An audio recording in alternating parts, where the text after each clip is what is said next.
Hello student, कैसे हैं आप लोग। तो फाइनली पटवारी लेखपाल का एग्ज़ाम जिसका इंतज़ार काफ़ी लंबे समय से था वो एग्ज़ाम आपका आ गया है। अब लास्ट टाइम पे अब आपको कुछ एक्स्ट्रा करने की आवश्यकता नहीं है, कुछ भी नहीं करना है, बस कुछ बातों का ध्यान देना है। ठीक है, क्या बातों का ध्यान देना है वही मैं आपको इस वीडियो के अंदर आपको यहाँ पे समझाने का प्रयास करता हूँ। देखिए यहाँ पे सबसे पहली चीज़ तो ये है, आप अपने अंदर थोड़ा झांक के देखिए। ठीक है, अपने अंदर हमको थोड़ा झांकने की आवश्यकता है कि आखिर मेरी तैयारी कैसी है। पहली चीज़ है, ठीक है, आखिर मेरी तैयारी कैसी है, मैं किस लेवल पे मैं अपनी तैयारी को मैंने लेकर के मैं आ पाया हूँ। ठीक हो गया है। अब देखिए इसमें आपको बिल्कुल ये नहीं सोचना है कि मेरी तैयारी बहुत बेकार है या मेरी तैयारी बहुत ज़्यादा अच्छी है, ऐसा कुछ भी नहीं है। ठीक है, एक एवरेज बच्चा ही हमेशा एग्जाम निकालता है। देखिए एग्जाम निकालने के लिए कभी भी आपको विद्वान होने की आवश्यकता नहीं है। मैं आपको पहले भी कई बार बता चुका हूँ कि एग्जाम के लिए विद्वान बनने की आवश्यकता नहीं है, एग्जाम निकालने के लिए थोड़ा सा बुद्धिमान होने की आवश्यकता है। मतलब एग्जाम की जो क्वेश्चंस आपके सामने आएंगे फाइनली, ठीक है, उनके साथ में आप कैसा डील करते हो, कैसा व्यवहार उनके साथ में आप करते हो, वही चीज़ आपको सिलेक्शन दिलवाती है। देखिए बात को समझने का प्रयास करिए। देखिए पे अगर आपकी टोटल पोस्टें अभी यहाँ पे लगभग 563 पोस्टें हैं, ये अलग अलग डिस्ट्रिक्ट वाइज हैं, लेकिन मैं अभी यहाँ पे एक ओवरऑल में जो 563 पोस्टें हैं मैं उसको लेकर के चल रहा हूँ। ठीक हो गया। देखिए समझा पे जो 563 आपकी पोस्टें हैं, आप अपने मन में आप ये मान लीजिए कि इसमें 63 बच्चे जो हैं वो बच्चे हैं टॉपर हैं, ऐसा आप मान लीजिए। ठीक है, कितने आप में 63 बच्चे इसमें आपके टॉपर हैं।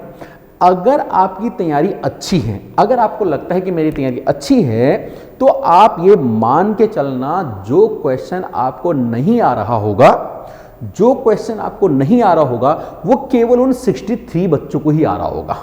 पहली बात आप ही समझ ले। ठीक है, ध्यान रखना यहाँ पे बच्चे वो लोग कभी भी इसमें एग्जाम में बाहर नहीं होते हैं जो पेपर को ठीक तरह से डील कर पाते हैं। देखिए मैं आपको समझाने का प्रयास करता हूँ। देखिए समझे पे टोटल आपके पेपर में आपके 100 क्वेश्चन हैं।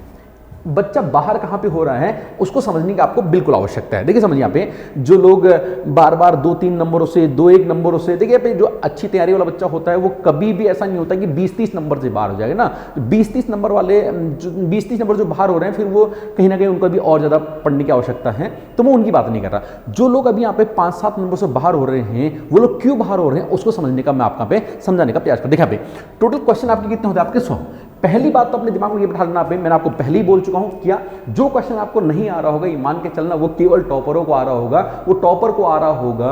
और वो कितने आपके 63 बच्चे हैं, उनसे आपको कोई लेना देना नहीं है। ठीक है, 63 का मतलब मैंने लगभग 1% मैंने मान लिया, मतलब 100 में 1 आप ऐसा मान लेना। ठीक है ना, 100 में 1, चलो अगर 5% भी आप मान लोगे, 100 में 5 मान लिया, तो जिस डिस्ट्रिक्ट से आपने भरा है मैंने मान लिया, चलो वहां पे अगर 50 बच्चे हैं तो लगभग 2 बच्चे हो गए। 100 में अगर आपके 5-6 बच्चे हैं तो यहाँ पे कितने, 50 में कितने हो गए, 2-3 बच्चे हो गए। ठीक है, और अगर 10 ही हैं तो 1 मान लेना, मतलब ऐसा कुछ। ठीक है, देखिए समझने का प्रयास यहाँ पे क्वेश्चन कितने आपके 100। पेपर आपके सामने जब आएगा तो उसमें आपकी हिंदी के 20 क्वेश्चन होंगे। हिंदी के जो 20 क्वेश्चन होंगे ना, इसमें से आपको 15 क्वेश्चन आपको इजीली आ रहे होंगे।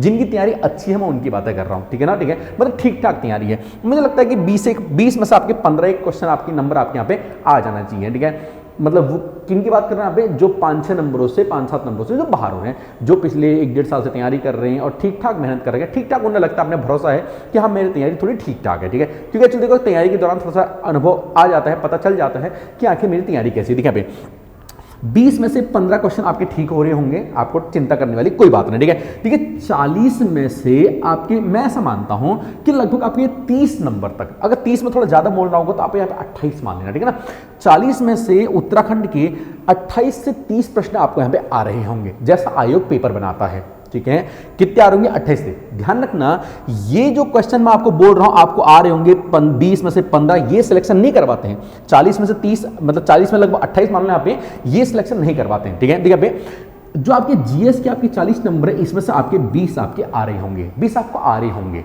ठीक होगा। ठीक है, तो इसका मतलब आपका ये हो गया है, देखिए अगर 40-15 ये हैं, लगभग 30 ये हैं और 20 ये हैं, तो लगभग आपके नंबर 65 नंबर तक का आपको आ रहा होगा उस पेपर में। ठीक है। किसी को हो सकता है इसमें 5 एक नंबर कम आ रहा हो, किसी की अगर उत्तराखंड थोड़ी वीक है, जीएस थोड़ी अच्छी है, थोड़ा मतलब इधर आगे भी जो हो सकता है, मतलब आप मान के चलिए आप भी आपको लगभग 60 नंबर के आसपास यहाँ पे आ रहा होगा, 55 किसी को थोड़ा और कम आ रहा होगा, मतलब आप 2-5 नंबर आगे पीछे आप कर सकते हैं, ठीक है। तो लगभग आपको 60 नंबर तक का मुझे ऐसा अनुमान है, मतलब मैं किसकी बात कर रहा हूँ, ये मैं बात कर रहा हूँ यूकेपीएससी की पेपर होगी, ठीक है ना, जहाँ पे हिंदी वो एवरेज ही पूछता है, ठीक है, जो आपका उत्तराखंड है वो आपका एवरेज ही पूछता है, तो यहाँ पे आपका यहाँ पे मैं मानता हूँ कि 60 नंबर तक आपको यहाँ पे आ ही रहे होंगे, ठीक है। बाकी थोड़ा सा डिपेंड करता है, देखिए यहाँ पे पेपर आता कैसा है, मैंने आपको बोल दिया, देखिए यहाँ पे अगर आपकी तैयारी अच्छी है और पेपर टफ आता है, इसका मतलब पेपर वो सबके लिए ही टफ है, थोड़ा अनुमान वहाँ पे हमारा लग ही जाता है, ठीक है। और दूसरी बात मैंने पहले बोल दिया पे, जो आपको नहीं आता वो किसको आता होगा, केवल 63 बच्चों को आता होगा, आप ये मान के चलना, ठीक है। तो बहुत ज़्यादा हफड़ा तफड़ी करने की आवश्यकता नहीं है, अगर आपको 60 से कम भी आ रहे हैं तो कोई इश्यू वाली बात नहीं है, बशर्ते आपको अपने ऊपर थोड़ा ही पता होना चाहिए कि मेरी तैयारी कैसी है, दिख रही है भैया। अगर आपको 60 तक प्रश्न आ रहे हैं, अगर पेपर एवरेज आता है, ठीक है, और अगर थोड़ा पेपर टफ आएगा तो आपके यहाँ पे 60 थोड़ा आ जाएंगे, फिर आपको हो सकता है 50 ही आ रहे हैं यहाँ पे आपको, तो वो थोड़ा सा पेपर के हिसाब से देखना पड़ेगा। सिलेक्शन कभी भी ये नंबर नहीं करवाते, देखिए ये आपके आ रहे हैं ना, ये सभी के आ रहे हैं। सिलेक्शन कहां पे टिका हुआ है, जो बची हुई आपकी 70, जो बची हुई आपकी लगभग 40 प्रश्न हैं, कितने आप जो बचे हुए या 40 प्रश्न हैं, इनके साथ में आप कैसा डील करते हैं, कैसा व्यवहार आप इनके साथ में कर रहे हैं, इस बात पे आपका सिलेक्शन टिका हुआ होता है, ठीक है। अब देखिए समझिए यहाँ पे, अगर हिंदी की जो आपके 15 आ रहे हैं, ठीक है, अगर इसमें आपके 2-3 नंबर आपके बढ़ गए, लगभग मैंने 2 बढ़ा दिए, मैंने कितने बढ़ा दिए आपके 2 बढ़ा दिए, ये 2 नंबर आपको मेरिट की तरफ को लेकर के जा रहे हैं, ये आप ध्यान रखना, ठीक है, ठीक है। लेकिन ये 2 नंबर अब सबके तो आ नहीं सकते। अब देखिए पेपर बहुत टफ पेपर आया हुआ है, आपको हिंदी के जो 5 क्वेश्चन उसमें कुछ अता पता नहीं लग रहा है, और आप ये सोचो सर मुझे इसमें 2 नंबर एक्स्ट्रा लेकर के आने हैं, तो भैया जो 15 नंबर है ना, 5 क्वेश्चन आप इसमें और अटेम्प्ट कर दोगे, तो भैया 5 क्वेश्चन का आपका क्या पे 5 तो वो आप माइनस होंगी आपकी, क्योंकि वो तो आप गलत होनी है, ठीक है, और आपके यहाँ पे लगभग 1.25 मार्क्स का आपका और कम हो जाएगा, आप 15 की जगह कहाँ पहुंच जाओगे, आप में 13.75 में पहुंच जाओगे आप यहाँ पे, ठीक है। तो ऐसी गलती बिल्कुल नहीं करनी है। लेकिन हाँ देखिए 15 नंबर आपको आ रहे हैं और आपको पेपर थोड़ा एवरेज जैसे है, अगर 2 नंबर तक अगर 1 नंबर या 2 नंबर आप यहां बढ़ा लेते हो तो ये आपको मेरिट की तरफ को लेकर के जा रहा है, ये आपको जो बाकी जो बहुत सारे बच्चे हैं उनसे आपको अलग कर रहा है, ठीक है। देखिए उत्तराखंड के आपको लगभग 28-30 यहाँ पे आ रहे होंगे। यहाँ पे देखिए आप समझ पे, अगर आपकी तैयारी ठीक है ना, आपकी तैयारी ठीक है, थोड़ा सा अगर आप यहाँ पे अगर आप लगभग 3-1 नंबर अगर आपके यहाँ पे और सही हो जा रहे हैं, ठीक है, 2-3 नंबर अगर आपके यहाँ पे और सही हो जा रहे हैं तो 3 नंबर ये आपके और सही हो गए। जरा बात समझना देखिए पे, अगर जीएस में आपने थोड़ा और आगे आप बढ़े तो 20 की जगह आपकी लगभग 25 नंबर तक यहाँ पे अगर आपके बन रहे हैं, ठीक है। देखिए किसी के तो ऐसा हो सकता है कि किसी के सीधे सीधे इतने बन रहे हो, मतलब उसकी तैयारी तो बहुत अच्छी है, फिर कोई इश्यू वाली बात ही नहीं, ठीक है ना, तो उसकी तो सीधे सीधे हो गए ना, उसका पे 20 में से सीधे आपके 17 आ गए, ठीक है, उसका पे 40 में से सीधे 33 आ गए, किसी का पे 40 में से, ठीक है, 40 में से सीधे 25 आ गए, तो उसका तो कोई दिक्कत ही नहीं है, उसकी तैयारी तो बहुत अच्छी है। लेकिन अगर आपके नहीं आ रहे हैं तो फिर आप कैसा टैकल करते हो इन 40 क्वेश्चनों के साथ में, यही सबसे महत्वपूर्ण तथ्य, यही सबसे महत्वपूर्ण चीज है जो आपको वहां पे सिलेक्शन दिलवाती है, ठीक है। अंधाधुंध कुछ नहीं करना है, अंधाधुंध कुछ नहीं करना है, जिसका कुछ नहीं पता लग रहा है उसका कुछ नहीं करना है, जहां पे चारों ऑप्शन में से कुछ नहीं पता लग रहा है वहां पे आपको कुछ नहीं करना है। एग्जाम के लेवल को थोड़ा समझ लेना है, पेपर किस लेवल का पेपर आ रखा है थोड़ा सा उसको समझ लेना है। और दूसरा, ठीक है, अब देखिए अभी अगर आप यहाँ पे 2 इधर बढ़ गए, आपके 3 इधर 5 इधर पढ़ते हैं तो 5 3 कितने हो गए आपके 8 और 2 10। यहां अगर आपके 60 नंबर आ रहे थे तो यहां कितने हो जाएंगे आपके 70 हो जाएंगे, ठीक है। अगर आपने ठीक से टैकल कर दिया आपने तो कितने हो जाएंगे आपके यहाँ पे 70 हो जाएंगे। और 70 से अगर आपके 75 नंबर के आसपास अगर आते हैं, आयोग का पेपर थोड़ा इसी तरह से रहता है, तो आप यहाँ पे सिलेक्ट होने की कंडीशन में आप यहाँ पे पहुंच जाते हो, ठीक है। लेकिन अब बात सर ये है कि इन 10 नंबरों को लाने के लिए अब क्या सर उन क्वेश्चनों पे नंबर आ जाएंगे जो हमको बिल्कुल आते ही नहीं है? बिल्कुल नहीं आएंगे, ठीक है।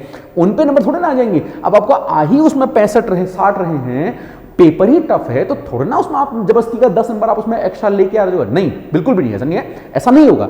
तो उस कंडीशन में पेपर टफ है तो आपका सिलेक्शन 60 में ही होगा, बस आपकी तैयारी ठीक है, आपको ये पता होना चाहिए मेरी तैयारी ठीक है, ठीक है। लेकिन जो आपकी ये जो बाकी 40 अब बात दिखा, अगर यहाँ पे आपको 10 नंबर आपको बढ़ाने हैं तो इन 40 को आप कितना अटेम्प्ट कर रहे हैं। हो सकता है कोई ये 40 के 40 अटेम्प्ट करते हैं, उसके 10 सही हो 30 गलत हो जाए, फिर भी ज्यादा कोई फायदा नहीं, ठीक है। आपको सोचना है कि इन 40 के साथ में आपको कैसा डील करना है, ठीक है। यही 40 नंबर जो है आपको वहां पे सिलेक्शन दिलवाएंगे, ये आप ध्यान रख लेना। तो आप समझ गए होंगे कि आपका सिलेक्शन जो है यही 40 क्वेश्चन आपके देने वाले हैं, ठीक। अब दूसरी बात समझ रही आपने, देखिए एग्जाम जो आपका पेपर आपके हाथ में आएगा, हमेशा पेपर को आप 2 अटेम्प्ट में आप सॉल्व करिए। कितने अटेम्प्ट में? 2 अटेम्प्ट में आपको पेपर हमेशा सॉल्व करना चाहिए, ठीक है। पहले अटेम्प्ट में तो अपने पेपर और ओमार जो आपकी सीट है उसमें से लेकिन किंतु परंतु इनको हटा देना, मतलब कि जहां पे आपको थोड़ा भी संदेह हो, आपको लग रहा है पता नहीं, आपको निश्चित तौर पर नहीं पता है, उनको आपको अटेंड नहीं करना है, जब भी जाकर के आप इस रेशियो का आप ठीक ठाक कर पाओगे, ठीक है। तो पहले अटेम्प्ट में जो आपको बिल्कुल एग्जैक्ट आते हैं आपको उन्हीं को करना है, ठीक है। सेकंड अटेम्प्ट में फिर आपको यहीं पे आपको थोड़ा सा एग्जाम का नेचर समझ लेना है, ठीक है, अपनी तैयारी को समझ लेना है, ठीक है ना, अपनी तैयारी समझना, एग्जाम का नेचर समझना, टफ है आसान है, और थोड़ा अनुमान आपको लगा लेना है कि कट ऑफ कितनी जा सकती है इस पेपर के अकॉर्डिंग, ठीक है ना। तो वो चीजें आपको थोड़ी सोचनी है, लेकिन ये सब चीजें आपको सोचनी है इन 63 टॉपरों को निकाल करके, ठीक है ना। बाकी जो 500 बच्चे हैं मतलब इनके हिसाब, मतलब अपने डिस्ट्रिक्ट के हिसाब से जो भी आपका है, ठीक है, उसके हिसाब से आपको ये चीजें थोड़ी सी यहाँ पे सोचनी है, ठीक है। और इसके बाद जाकर के आपको अब जहां पे थोड़ा डाउट है उसमें फिर दोबारा पलट करके आना है, ठीक है। और सेकंड अटेम्प्ट में फिर आपको यहाँ पे बहुत ही सोच समझ के बिल्कुल रणनीति के साथ में आपको यहाँ पे टैकल करना है।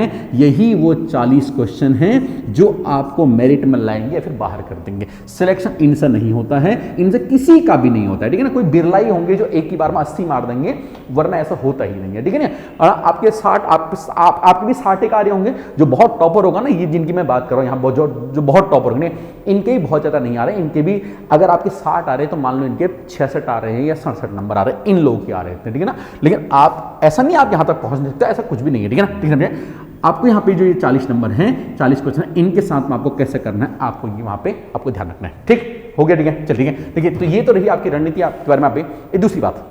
बाकी देखिए जो आपके अपकमिंग एग्जाम्स हैं, जैसा आपका वीडियो का आपका री एग्जाम है, एसआई का एग्जाम है, कनिष्ठ सहायक का आपका एग्जाम है, और आपका बंदी राक्षसी का एग्जाम है, उसके लिए 9 तारीख से यानी कि ये मंडे से आपका नया बैच यहाँ पे आपका स्टार्ट किया जा रहा है, ठीक है। जिसकी जो आपकी टाइमिंग रहेगी वो सुबह 8 बजे से लेकर के 11 बजे तक आपकी टाइमिंग रहेगी, ठीक है। जिसमें डेली आपको 2 सब्जेक्ट आपको इसमें पढ़ाए जाते हैं, ठीक है। पहली क्लास आपके यहाँ पे 8 से 9:30 तक चलेगी, दूसरी आपकी 9:30 से 11 बजे तक क्लास चलेगी, ठीक है। सब्जेक्ट यहाँ पे 3-3 दिन करके चलते हैं, ठीक है। तो मंडे, ट्यूसडे, वेडनेसडे 2 सब्जेक्ट चलेंगे, प्रोबेबली देखेंगे यहाँ पे कि जैसे उत्तराखंड और एक जीएस का सब्जेक्ट, ठीक है। और थर्सडे, फ्राइडे, सैटरडे आपका हिंदी के साथ में एक दूसरा जीएस का कोई सब्जेक्ट आपका रहेगा, ठीक है। तो इस तरह से आपका पे मतलब एक हफ्ते के अंदर आपका पे 4 सब्जेक्ट आपका पे पढ़ाए जाएंगे, ठीक है। बहुत से बच्चे पूछते हैं सर इसकी फीस कितनी रहेगी, ध्यान रखना अभी हमारी जो ग्रुप सी की आपकी फीस रहेगी वो 6 महीने की हमारी जो फीस है वो आपकी मात्र 8,000 रुपये आपकी फीस रहेगी, ठीक है। 6 महीने की फीस आपकी 8,000 रुपये फीस रहेगी, जिसका बैच आपका 9 तारीख से शुरू होगा, मैं आपको बता चुका हूँ, ठीक। दूसरी देखिए आपका पे जो आपकी बड़ी भर्ती है PCS, lower PCS, RO ARO की भर्ती, ठीक है। ये जो भर्ती है आपके यहाँ पे इसका जो बैच है वो बैच आपका 12 जनवरी यानी कि थर्सडे बृहस्पतिवार से आपका ये बैच शुरू होगा, ठीक है। जिसकी टाइमिंग आपकी इवनिंग में रहेगी 3 से 5:30 बजे, ठीक है। इसका जो क्लास शेड्यूल है वो आपको जल्दी ही आपको मिल जाएगा, ठीक है। 9 या 10 तारीख में आपको इसका शेड्यूल जो है पूरा आपको मिल जाएगा। ये जो दोनों बैच हैं, ठीक है, चाहे आपका ग्रुप सी का बैच है, चाहे आपका पीसीएस और लोअर पीसीएस आरओ एग्जाम का बैच है, ये दोनों बैच नए आपके स्टार्ट होंगे, ठीक है। ये बैच आपके ऑनलाइन भी होंगे और ऑफलाइन भी रहेंगे, ठीक हो गया है। आप ऑफलाइन भी आप पढ़ सकते हैं यहाँ पे आकर के, बाकी आप ऑनलाइन भी आप इन बैचों को ज्वाइन कर सकते हैं। सेम डेज में ऑनलाइन ऑफलाइन दोनों स्टार्ट होंगे, मतलब जो आपका वीडियो का एग्जाम है, ठीक है, ऐसा ही हो गया आपका। और बाकी ये जगह इसके लिए आपका जो बैच है वो 9 तारीख से आपका स्टार्ट हो जाएगा ऑनलाइन भी, ठीक है। और जो आपका पीसीएस वगैरह का है उसका आपका 12 तारीख से आपका ऑनलाइन भी आपका स्टार्ट हो जाएगा। क्लियर हो गया, ठीक है, बाकी देखिए ऑनलाइन में जो डिस्काउंट वाली जो फीस आपको दी जा रही है ग्रुप सी के लिए वो आपकी 2,999 रुपये रहेगी, और जो पीसीएस के लिए डिस्काउंट में भी आपकी 4,999 रुपये आपकी फीस रहेगी। ठीक है, ये जो फीस है ये शुरू के 50 बच्चों के ले रही है ऑनलाइन में। ठीक हो गया, ठीक है, तो ज्वाइन करिए। आप जो आपका नेक्स्ट एग्जाम है उनकी तैयारी की शुरुआत में यहाँ पे मंडे से नए बैच के साथ में नए हिसाब से करते हैं। ठीक है, चलिए बने रहिए। थैंक यू, शुक्रिया, धन्यवाद। बाकी आपका अभी जो आपका संडे को एग्जाम है उसके लिए आपको तहे दिल से ढेर सारी शुभकामनाएं। Thank you so much.